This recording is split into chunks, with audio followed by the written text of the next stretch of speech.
Good morning everyone. पिछला video में हम लोगों ने देखा गुरु का ज्ञान नाटक, जिसके पहले दृश्य में हमने देखा कि किस तरह अकबर और तानसेन के बीच बातचीत का दृश्य दिखलाया गया है। और जब तानसेन से यह सुनने के बाद कि उनसे भी अच्छा कोई गाने वाला है, तब अकबर उनसे मिलने की इच्छा जाहिर करते हैं और उनसे मिलने के लिए जाते हैं। अब हम दूसरा दृश्य पढ़ेंगे।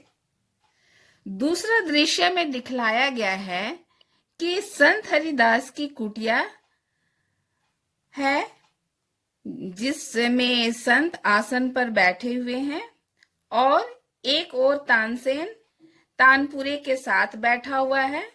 दूसरी ओर बादशाह अकबर सेवक के वेश में सुनने के लिए इच्छुक बैठे हुए हैं। इस दृश्य में तानसेन गुरुदेव हरिदास से गाना सुनने की इच्छा जाहिर करते हैं। तब हरिदास कहते हैं कि वे वर्षों पहले गाना गाना छोड़ चुके हैं। तब अकबर, जो गाना सुनने को इच्छुक हैं, वे तानसेन से ही गाना गाने को कहते हैं। इस पर हरिदास भी अपनी सहमति देते हैं कि इसी बहाने वे भी अपने शिष्य का गाना सुन सकेंगे।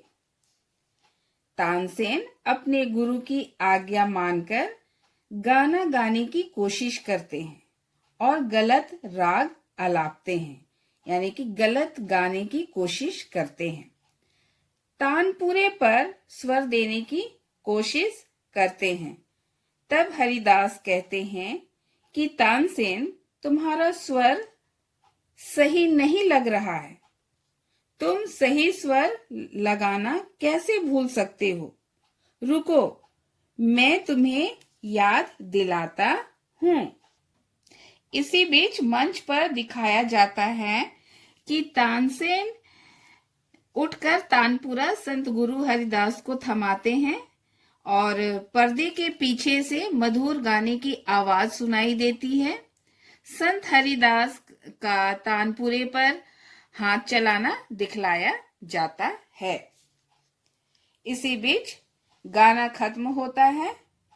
गाना खत्म होने के बाद अकबर कहते हैं कि मैं अब आपका गाना सुनकर धन्य हो गया।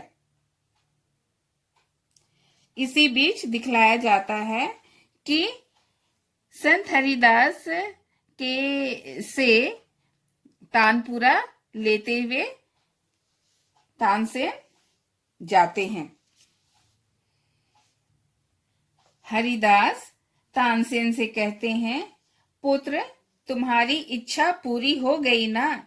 मैं जानता हूं तुम मेरा गाना सुनने के लिए ही गलत स्वर लगा रहे थे और तुमने बादशाह को मेरा संगीत सुनाने के लिए लेकर आए हो।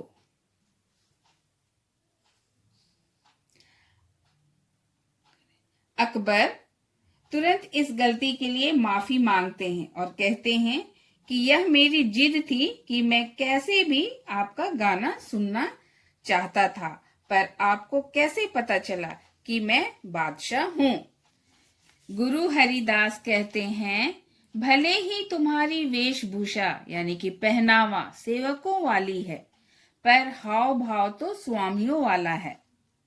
मेरी आंख धोखा नहीं खा सकती। और जब तुमने तानसेन को मियां तानसेन कहा, तब रहा सहा संदेह भी दूर हो गया।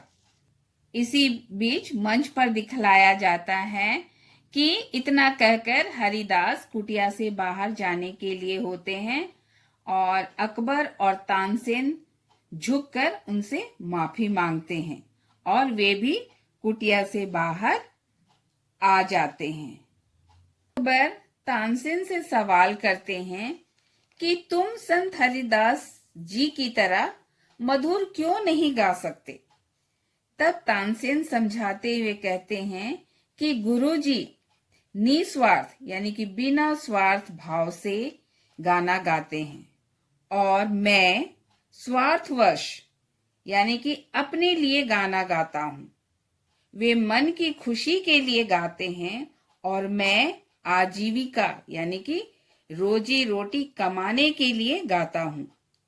और इसी तरह से बातचीत करते हुए वे दोनों मंच से चले जाते हैं और यहीं पर नाटक समाप्त हो जाता है।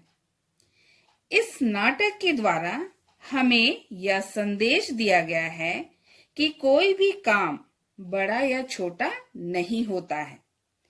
कोई भी काम यदि हम बिना स्वार्थ के अपनों या दूसरों की खुशी के लिए करें तो वह काम अधिक प्रभावी होता है। बच्चों, इस नाटक को आप ध्यान से पढ़ेंगे और इस नाटक को पूरी तरह से समझने की कोशिश करेंगे और उसके बाद जो भी अभ्यास कार्य दिया गया है उसे आप कॉपी में बनाएंगे। सभी क्वेश्चनों का आंसर, सभी प्रश्नों का आंसर आप ध्यान से यदि किताब में लाइन बाय लाइन पढ़ेंगे तो आपको आंसर मिल जाएगा, उत्तर मिल जाएगा। उदाहरण के लिए अकबर कौन थे? अकबर मुगल बादशाह हुमायूं के पुत्र थे। अकबर मुगल बादशाह हुमायूं के पुत्र थे।